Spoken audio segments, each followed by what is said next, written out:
No centro de São Paulo, duas cenas em uma mesma semana marcaram a disputa por território na cidade. De um lado, confronto na favela do Moinho. Do outro, a Cracolândia amanhece vazia. A última favela do centro enfrentou polícia, demolições e ameaças de remoção. E depois de 4 dias de resistência, os moradores conseguiram virar o jogo. A operação foi suspensa e um novo acordo prometeu moradias 100% financiadas pelo Estado. Mas o clima ainda é de incerteza. Muitos moradores lidam com as marcas das agressões e seguem sem saber quando nem onde vão morar. Enquanto isso, a região conhecida como Cracolândia esvaziou sem explicação. A pergunta que fica: para onde foram as pessoas? Denúncias de internações forçadas e de limpeza social preocupam movimentos populares, parlamentares e defensores públicos. O governo Tarcísio diz que está revitalizando o centro de São Paulo, mas para muitos analistas, o que está em curso é uma política de remoção dos pobres para abrir espaço à especulação imobiliária. Com um detalhe: nesse mesmo território está prevista a construção do novo Palácio do Governo. No BDF Entrevista de hoje, conversamos sobre a oposição à gestão Tarcísio em São Paulo, a disputa pelo centro da cidade e os rumos das políticas públicas no estado mais rico do país. Olá, eu sou Igor Carvalho, sou repórter, jornalista aqui do Brasil de Fato, e hoje eu apresento o BDF Entrevista, e para esse papo sobre a política em São Paulo, sobre os últimos acontecimentos aqui no estado, eu recebo o deputado estadual Donato, líder do PT na Assembleia Legislativa do Estado de São Paulo, a Alesp. Deputado, muito obrigado por aceitar nosso convite. Eu que agradeço o convite, um prazer enorme estar aqui e poder conversar um pouco sobre a realidade política e administrativa do estado. Legal. Deputado, eu queria começar justamente, nós vimos agora um VT sobre a situação da favela do Moinho e da Cracolândia. Eu vou pedir para a gente dividir esses dois temas. Primeiro, falar um pouco sobre a favela do Moinho. A favela do Moinho está ali há 30 anos, uma resistência há 30 anos daquelas pessoas que residem ali. E o que nós vemos é uma disputa por aquele espaço. O governo de São Paulo alega que pretende fazer ali um parque, que faz parte do que eles chamam, vou abrir aspas aqui, de revitalização do centro, e há 1 ano e meio o governo de São Paulo tem conduzido as negociações através da CDHU para a retirada daquelas famílias, e por 18 dias houve uma intensificação da presença da Polícia Militar, com diversas denúncias de moradores de violação dos direitos humanos ali dentro, de que uma tentativa do governo de forçar um acordo para que os moradores saiam de lá. O governo federal entra em ação e as casas que seriam subsidiadas, as moradias que seriam subsidiadas aos moradores, eles teriam que pagar 250, 230 e 200 mil reais por 30 a 35 anos, agora completamente subsidiadas, eles não precisam pagar R$1 por esses imóveis. O acordo saiu para a comunidade muito melhor. E aí a pergunta que eu faço para o senhor é o que o senhor achou da postura do governo do estado e se é o governo Tarcísio quem sai derrotado dessa negociação e dessa história, deputado? Olha, nós estamos diante de um problema maior ali no centro, porque na medida que o governo Tarcísio anunciou um centro administrativo naquela região, curiosamente capitaneado pelo Afif Domingues, esse projeto falado desde a eleição, que retoma o Nova Luz, que era um projeto do Kassab, e como fui vereador em São Paulo, acompanhei muito essa história. Na verdade, ele se trata de abrir frente para um novo espaço para o mercado imobiliário, né? É uma área que está degradada por várias razões e eles agora querem fazer esse processo da chamada revitalização, mas com gentrificação, expulsão dos pobres, e a favela do Moinho, nesse sentido, era emblemática. Fazer essa operação da maneira que fez, para ter um parque que não tinha nem projeto, né? Na verdade não tinha nada a ver com parque, tinha a ver com dar um recado para o mercado imobiliário que eles iam limpar os pobres da região e portanto, avancem agora que está barato o preço dos imóveis, compre os imóveis porque ali vai ser uma área de expansão imobiliária. Então, a favela do Moinho foi esse símbolo. Eles, por um lado, tentaram criminalizar a pobreza, dizendo que lá era o centro do tráfico, fizeram várias batidas lá. Não prenderam um traficante, não prenderam nada, só intimidaram a população pobre 25% dos moradores da favela do Moinho não ganham nem um salário mínimo, são catadores no centro da cidade. Isso é levantamento do próprio CDHU. E eles forçavam essas pessoas a assinarem uma carta de crédito para financiar os imóveis, ou seja, algo que eles sabiam que não ia funcionar, que esses imóveis iam ser financiados, essas famílias depois de 6 meses, 1 ano, iam voltar para alguma favela mais longe. Como a área é federal, né, porque é na beira dos trilhos ali, e o governo federal entra e força um novo acordo que é uma moradia de graça, até R$250 mil, e um auxílio aluguel enquanto as pessoas não têm a moradia de R$1.200, né, que eles ofereciam 800. Nesse sentido, é uma vitória dos moradores. Na condução, foi uma derrota para o Tarcísio, digamos, naquele momento, mas do ponto de vista do objetivo final dele, de tirar a favela e expulsar os pobres, talvez seja uma vitória. Tá certo. E houve há uma crítica colocada, não apenas pelos moradores da favela do Moinho, mas como organizações de defesa dos direitos humanos, inclusive outros parlamentares da Alesp, deputado, em relação à presença hostil da Polícia Militar. O senhor acha que a presença da Polícia Militar é a forma de se negociar a moradia popular?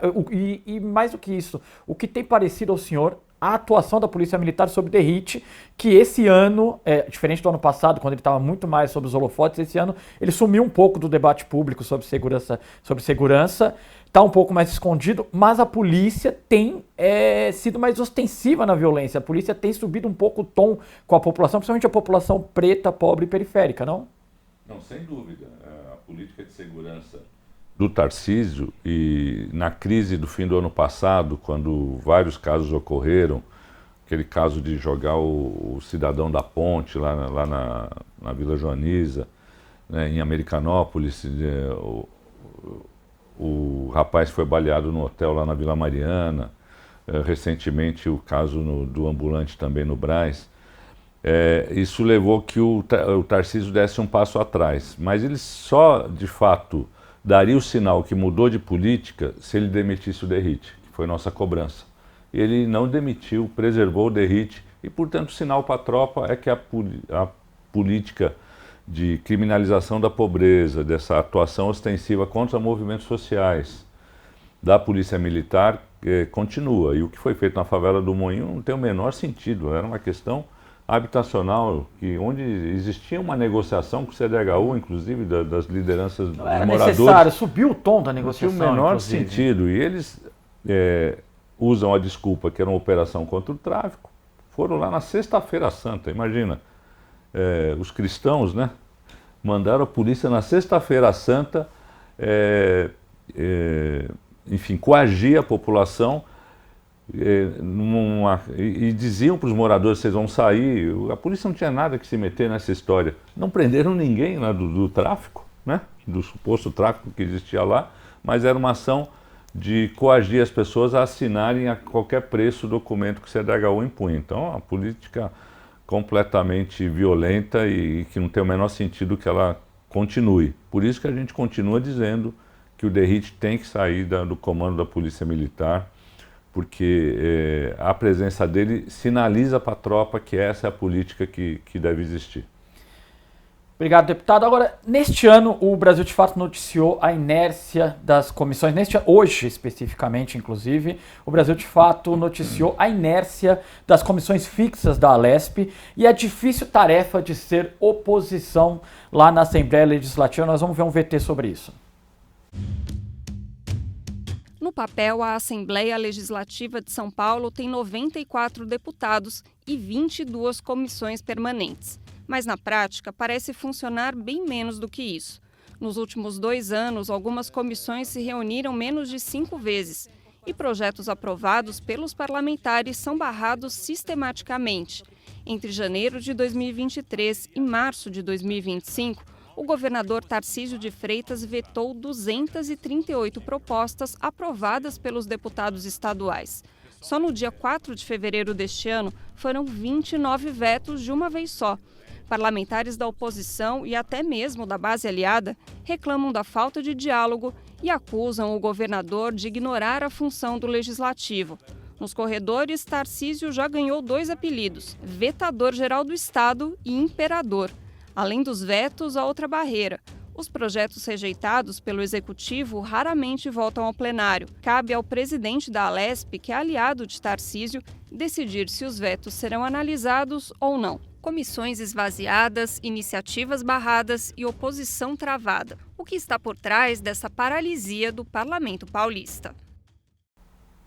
Agora, deputado, diante desse cenário que nós vimos aí, as reportagens que o Brasil de Fato tem levantado sobre o funcionamento da Alesp, como é que fica o trabalho do deputado de oposição? Como exercer a sua função parlamentar para a qual o senhor foi eleito, sendo oposição ao governo, numa casa tão controlada por Tarcísio e por André do Prado? Não, é muito frustrante. Eu fui vereador 18 anos na cidade de São Paulo. E eu tenho que revelar que eu tenho saudades da Câmara Municipal, porque minimamente as comissões funcionavam, você convocava um secretário, ele vinha. Lá na Assembleia, eu, por exemplo, participo de uma comissão que até funciona, que é de transportes. É das que tem mais presença, de fato. Mas é muito difícil você aprovar um requerimento para trazer um secretário. A base bloqueia, blinda. Mas uma outra comissão que eu participo, a Fiscalização e Controle, praticamente não existe. Quando eu vi Fiscalização e Controle, eu falei, vou nessa comissão. Ela não existe. Teve 2, 3 reuniões e simplesmente não dá quórum. Tem uma inércia que vem desde o período dos tucanos, mas que se aprofundou muito, até porque tem uma base muito submissa, né? Você tem uma máxima lá que tinha na Câmara Municipal de São Paulo, que qualquer projeto do Executivo não podia sair como entrou. Ou seja, tinha que ter alguma alteração, alguma emenda. Na Assembleia é o contrário, todo projeto do Executivo tem que sair como entrou. Então, até o esforço legislativo de você melhorar um projeto, às vezes você faz emenda para melhorar, para aperfeiçoar, claro, até do ponto de vista do governo, não é aceito, simplesmente a casa é ignorada. Então, é próprio de um governo de tecnocratas, né? Tecnocratas que acham que são iluminados e se comportam em relação ao legislativo dessa forma. E ao legislativo, é evidente que a oposição sofre mais, mas a base também sofre. Você falou em 230 vetos. Tem vetos nossos que não tem o menor sentido. Quando você tem um veto que diz respeito a uma diferença de política de governo, você entende, né? Mas vetos que não tem o menor sentido, nossos e da base, que também não tem o menor sentido. Então, um governo que despreza o legislativo, que mostra bem esse caráter autoritário e com um viés tecnocrático, né? Nós estudamos, nós temos a verdade, a luz, o caminho, e, portanto, não precisamos de colaboração dos representantes do povo, né, eleitos. Agora, deputado, tem também parte do funcionamento dessa engrenagem depende do presidente da casa, e não há disposição do André do Prado, que em tese, tem disputado aí um espaço na política paulista. Ele quer ser o sucessor do Tarcísio de Freitas. Algumas notícias dão conta de que ele pode ser um candidato a senador no ano que vem. Mas fato é que o André do Prado, assistido pelo Tarcísio de Freitas, não tem colocado os vetos para serem votados, e mais do que não colocar, interrompe e coloca uma barreira no debate. Não é possível. Eu tenho acompanhado às terças-feiras a rotina da Alesp. Não há um ambiente de debate.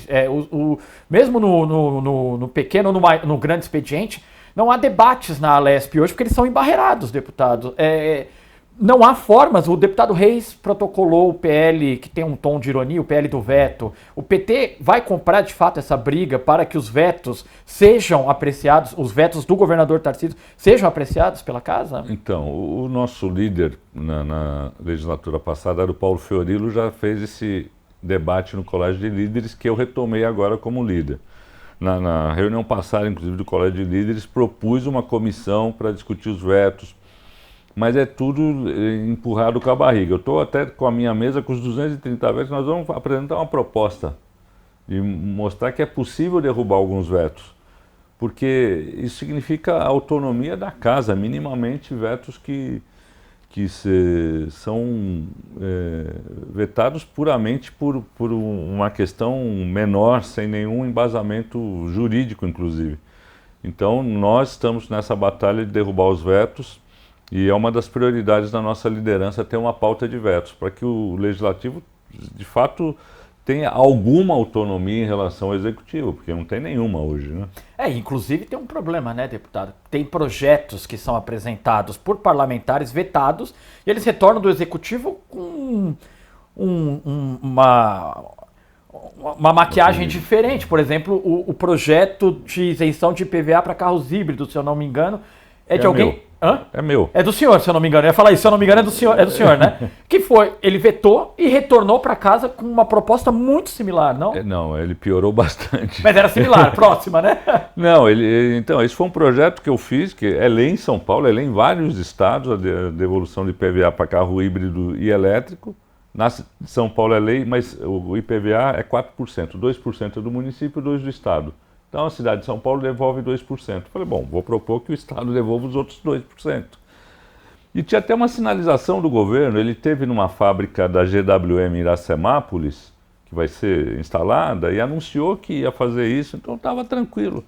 Aí no dia que eu aprovei, e aí eu recebi o comunicado do governo que ele ia vetar e ia mandar um parecido porque tinha alguma divergência. Sendo que eu procurei o governo antes, eu mostrei o projeto, não fiz nada escondido. Aí ele manda o projeto excluindo carros elétricos, que são os que menos poluem. E só deixando os híbridos do padrão da Toyota Corolla. É um projeto escandaloso. É um projeto para favorecer. Não, com CNPJ. Aquele projeto que a gente chama com CNPJ. Só beneficia a Toyota que está instalada em Sorocaba com os carros híbridos, que seriam beneficiados no meu projeto, mas o meu projeto tem uma pegada ambiental. Então, os elétricos são os que menos poluem e, portanto, eles também deveriam ser beneficiados. O governador tem uma pegada meio anti-China, meio sei lá o quê. E falou, não, a BYD vai fazer a fábrica na Bahia, devia ser em São Paulo. Bom, isso vale para todas as indústrias, claro, né? Então, ele apresentou um projeto pior que o meu e aprovou, infelizmente, na Assembleia, um projeto bem ruim do ponto de vista ambiental. E deputado, nós tivemos agora, no começo deste ano, nós tivemos a eleição para a presidência da Alesp. Repercutiu, em parte da esquerda, o fato do PT ter apoiado a candidatura do André do Prado. Do outro lado havia a candidatura da deputada pelo PSOL, a Paula Nunes. O PT fez uma opção por votar com o André do Prado. Há uma negociação histórica do PT com relação às mesas diretoras da casa e por isso teria ocorrido essa posição do PT. O senhor pode explicar um pouco essa manobra para a gente? Por que o PT votou pela candidatura do André do Prado? Eu posso, é bastante simples. É algo que a gente tem como um princípio, que é a proporcionalidade na gestão das casas legislativas. Isso vale em Brasília, valeu aqui na Câmara Municipal e na Assembleia também vale. Ou seja, o povo elegeu os deputados, elegeu 19 deputados do PL, 19 deputados da Federação e assim por diante, da Federação PT, PV, PCdoB. E, portanto, seguindo a proporcionalidade, você tem o partido com mais representantes, a presidência, o segundo partido, a secretaria-geral. Então, nós votamos neles e eles votaram em nós. Uhum. Né? E a gente defende esse princípio. Entendo as razões do PSOL, mas, enfim, isso é algo histórico no PT. A gente mantém uma relação excelente com a bancada do PSOL, atuamos articuladamente juntos na oposição, mas isso não interfere em nada na nossa oposição. Isso tem a ver com a administração da casa e como a gente enxerga essa representação. Eu, por exemplo, como vereador, eu cheguei a ser presidente da Câmara Municipal Sim. com o voto dos nossos adversários. E também votei nos nossos adversários quando eles eram maioria e votei em outros candidatos a presidente da Câmara, sempre com o princípio da proporcionalidade. Ótimo. E, deputado, voltando para o tema que é um dos temas que abriu esse bloco, nós falamos sobre as reuniões das comissões. E aí tem alguns exemplos assim que me chamaram a atenção enquanto fazíamos esse levantamento. A Comissão de Direitos Humanos se reuniu em 2 anos apenas 5 vezes. A Comissão de Defesa dos Direitos da Mulher se reuniu 5 vezes. A Comissão de Ciência e Tecnologia se reuniu 4 vezes, sendo uma delas para a eleição da presidência da mesa. E nós recebemos de alguns parlamentares que lideram essas comissões a justificativa de que outros parlamentares, quando o assunto não é de seu interesse, principalmente da base governista, que é a maioria dessas comissões, eles não comparecem. O senhor integra, salvo engano, 2 comissões. Eu queria saber, a base do governo interdita o debate nas comissões quando os assuntos não são pertinentes ao governo? Sim, é comum que isso aconteça, por várias razões. Primeiro, às vezes, uma ação deliberada de não dar quórum, isso acontece bastante. Direitos humanos é uma comissão que foi presidida pelo Suplicy, mas com uma maioria de bolsonaristas, inclusive, porque eles vão para essas comissões, né? E, portanto, isso atrapalhou muito o funcionamento da comissão. E também por uma ausência de coordenação. O próprio governo não articula para que a base esteja presente, né? Só está presente. Tem um mecanismo que existe no Estado, que os secretários têm que prestar contas semestralmente. Então as comissões, ou os secretários vêm e não dão quórum para não ouvir o secretário, ou vem e enche a comissão para blindar o secretário, né? Para evitar que a oposição, enfim, polarize o debate. Então é uma cultura muito ruim que existe na Assembleia e que está piorando nessa gestão, pelo que eu ouço falar. Como eu disse, eu fui vereador 18 anos na Câmara Municipal de São Paulo e minimamente as comissões funcionavam.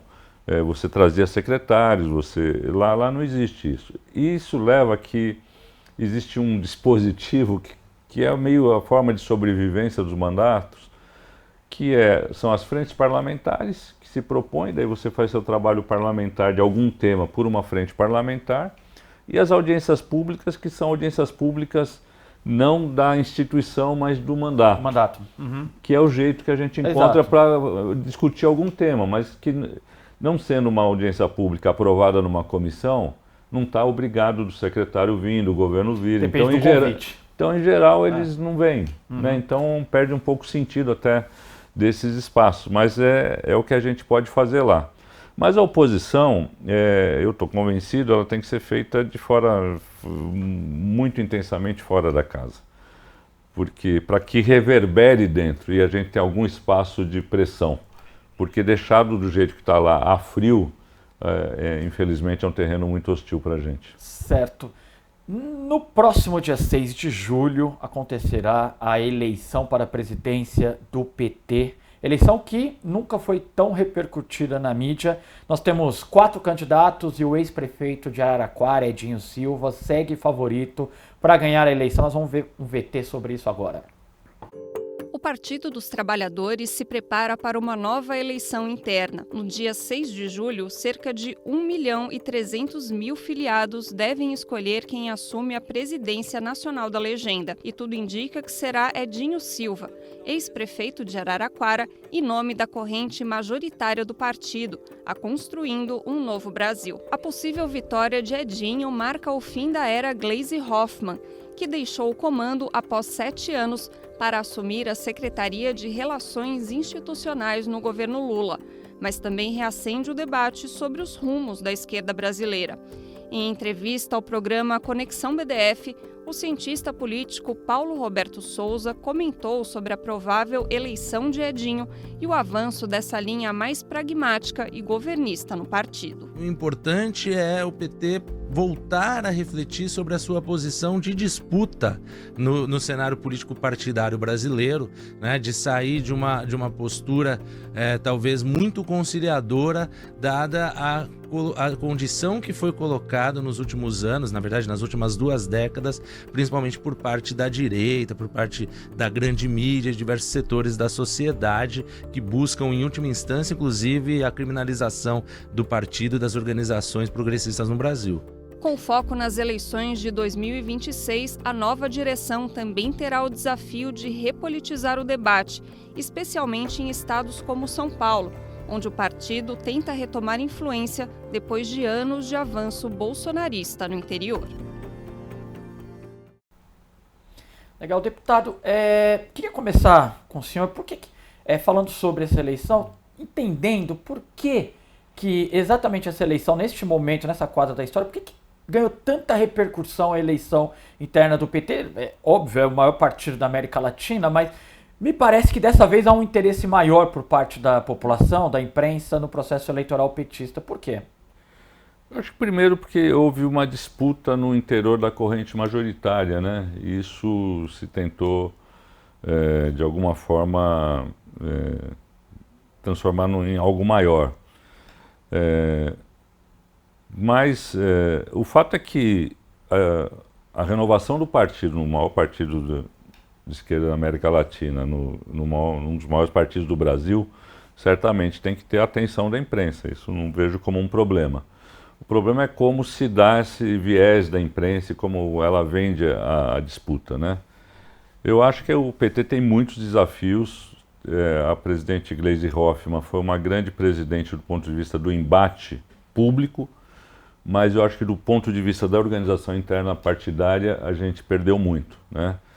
E eu acho que precisa de alguém que de fato valorize as instâncias, reconecte o PT com sua base, que o PT não seja um partido apenas eleitoral, que pense apenas de 2 em 2 anos e funcione de 2 em 2 anos no momento eleitoral ou na mobilização interna da disputa interna, mas seja um partido que se reconecte com as lutas do povo, né? Você tem várias lutas que a bola está pingando, né? Por que não existe uma campanha nacional que o PT tem um papel central sobre a escala 6x1? Por que não existe uma campanha nacional sobre a taxação das grandes fortunas e a isenção do imposto de renda até R$5.000? Ou seja, tem temas que estão aí que não dependem de governo para a gente agir. E eu acho que o PT às vezes fica muito subordinado a essa lógica de governo, e a gente tem que ter um PT mais autônomo nesse sentido. Eu acho que o Edinho pode dar conta dessas tarefas. Eu fui da executiva estadual do PT, quando ele foi presidente estadual do PT, ele é alguém que valoriza as instâncias, que sabe dessa importância de reconectar o PT com suas bases. Tenho o maior respeito pelo Rui Falcão, que é outro candidato também, que também tem essas condições de fazer esse debate, ainda que ele tenha um tom de uma crítica maior e de uma outra colocação em relação ao funcionamento do partido, mas também é um grande quadro. Então, eu acho que o PT vai estar bem representado e, enfim, vai enfrentar uma eleição muito difícil ano que vem e um processo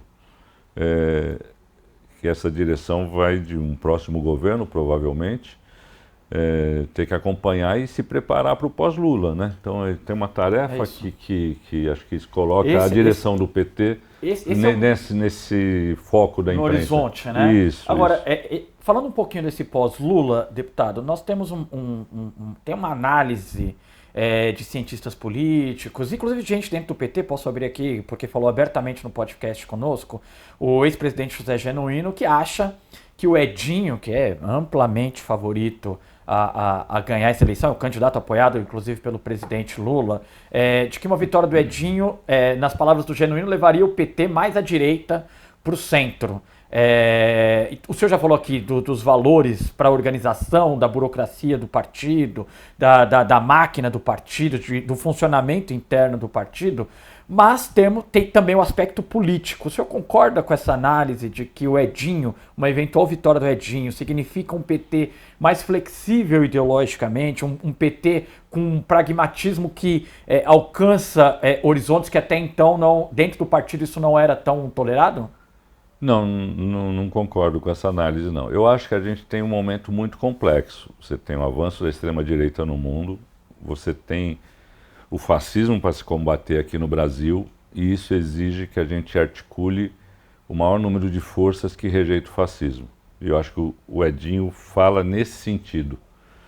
Mas para isso o PT tem que ser um PT vigoroso, tem que ser um PT de combate. Eu acho que não existe uma contradição entre você ampliar com setores democráticos na luta contra o fascismo,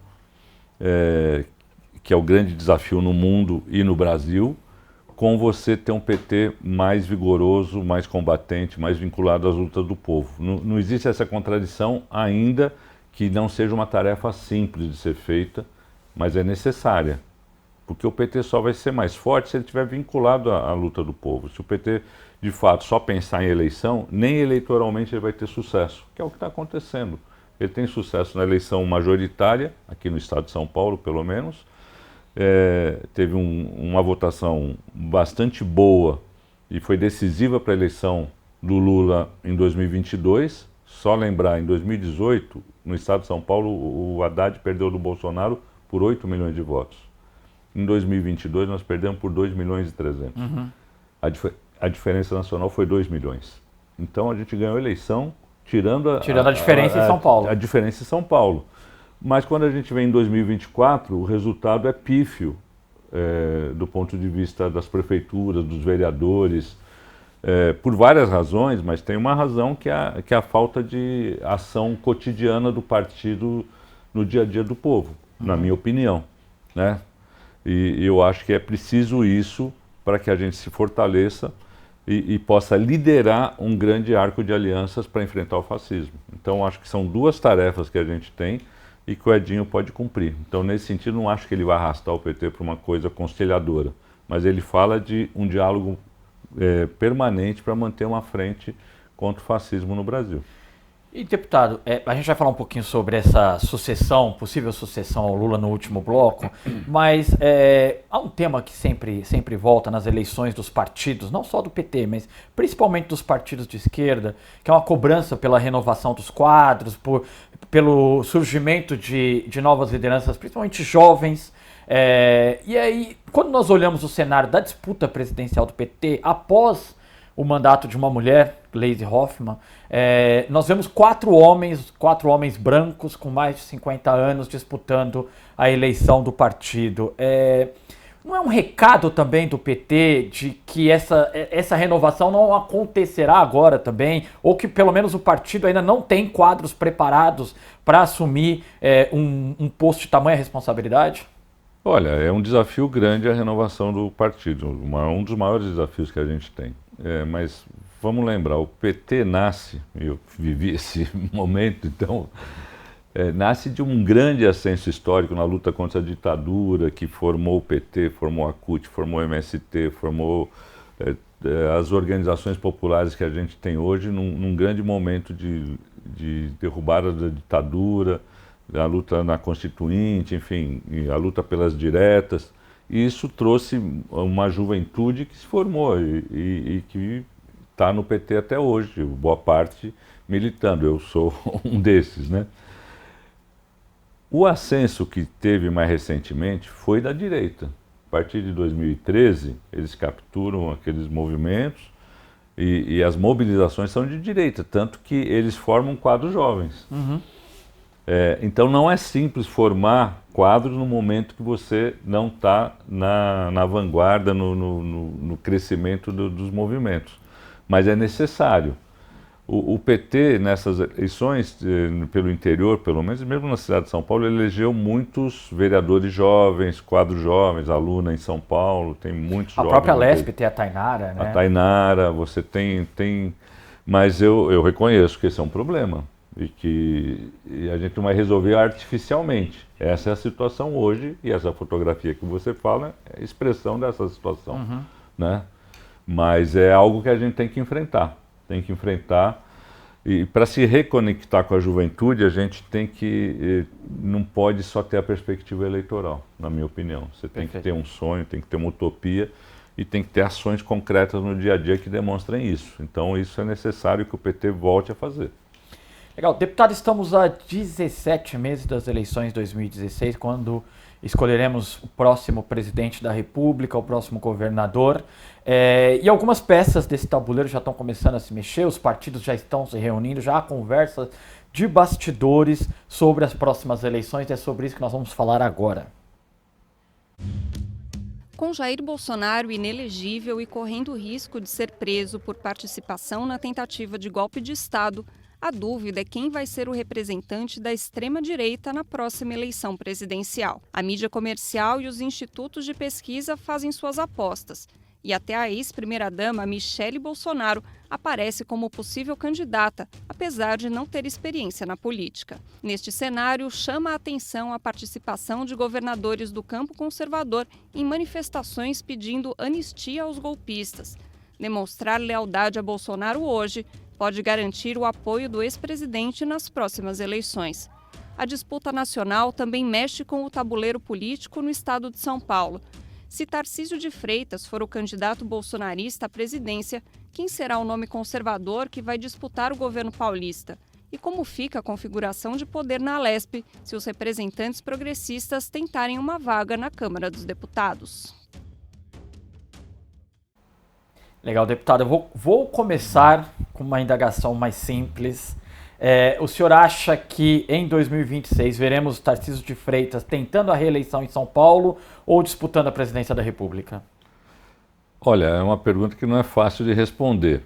Eu acho que ele faz dois movimentos. O tempo todo ele trabalha para sinalizar uma pauta nacional, para dizer que ele está preparado, mas ele precisa da unção do Bolsonaro. Sem o aval ele não sai. Sem o aval ele não sai. E eu acho que o aval, minha opinião, será difícil, porque o Bolsonaro vai tentar emplacar um filho dele para manter a hegemonia da direita. Caso outro candidato da direita saia, mesmo que não ganhe eleição, ele vai passar o bastão para esse candidato liderando a direita. E a gente sabe de bastidores que nem o Tarcísio confia no Bolsonaro, nem o Bolsonaro confia no Tarcísio, né? O Bolsonaro só confia nos filhos, né? Para falar a verdade. Então é o que a gente sabe por aí. Inclusive então, na Michele Bolsonaro, que seria possível candidato a presidente, ele rechaça isso imediatamente e quer Michele como candidata a senadora. Pois é. É isso que a gente ouve. Então, eu acredito que a hipótese mais provável, mas eu não descartaria ter uma pressão grande da burguesia, do capital financeiro, do agronegócio, para enquadrar o Bolsonaro e colocar o Tarcísio. Não descarto. Mas acho que o mais provável é que seja um filho do Bolsonaro e em São Paulo o Tarcísio vá para a reeleição. Esse eu acho que é o cenário mais provável. E deputado, há uma preocupação sobre o ano que vem em São Paulo, e óbvio que essa temperatura ela vai ser medida também de acordo com a decisão do Tarcísio, mas há uma preocupação sobre quem seria ou quem seriam os candidatos do campo progressista. Alguns setores têm defendido uma candidatura do vice-presidente Geraldo Alckmin pelo PSB, disputando o governo de São Paulo. E eu queria saber do senhor, primeiro, o que o senhor acha de uma candidatura do Geraldo Alckmin? E segundo, queria que o senhor falasse quais nomes o senhor acha que o PT poderia colocar nessa corrida eleitoral pelo governo de São Paulo ano que vem? Não, eu vou ser claro nessa questão, porque eu acho que ela é estratégica. Por aquilo que eu falei para você, da diferença de votos e do papel estratégico de São Paulo, nós não podemos brincar nessa eleição. E eu acho que o nome natural para ser candidato a governador é do Haddad. O Alckmin pode ser o nosso candidato ao Senado, seria uma chapa muito forte, que daria sustentação à campanha do Lula. Então, eu defendo isso. Bom, isso eu acho que é o melhor para o projeto. Se as pessoas vão topar ou não, aí é outra história, né? Porque eles falam, não, o Haddad não vai topar, o Alckmin não vai topar. Nós não podemos partir desse pressuposto. Temos que partir do pressuposto o que é o melhor para o projeto. O Haddad teve 45% dos votos para governo no Estado. A gente tem um problema histórico que é o PT não repetir candidatos, e isso vai enfraquecendo nossa força eleitoral, né? Vai tendo que construir nome em cada eleição. Eu acho que não é o caso. E eu acho que o nome mais forte é o Haddad e a gente teria que batalhar para que ele fosse nosso candidato ao governo do Estado. O Haddad, o que se fala nos bastidores é que o Haddad já escutou essa conversa, mas que ele não tem muita disposição a sair candidato a governador, preferiria sair candidato a senador. E aí, deputado, caso não haja o Haddad, o senhor acha que o PT toparia fazer um movimento que fez na candidatura agora, na disputa pela Prefeitura de São Paulo, que foi o apoio ao Guilherme Boulos, abdicando de uma candidatura própria? É possível imaginar, em nome de Geraldo Alckmin, o PT abrindo novamente mão de uma candidatura própria?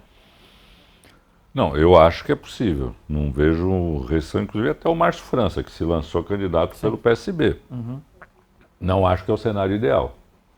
Mas numa composição nacional e que implique nisso, eu acho que é possível, mas eu acho que não é o melhor.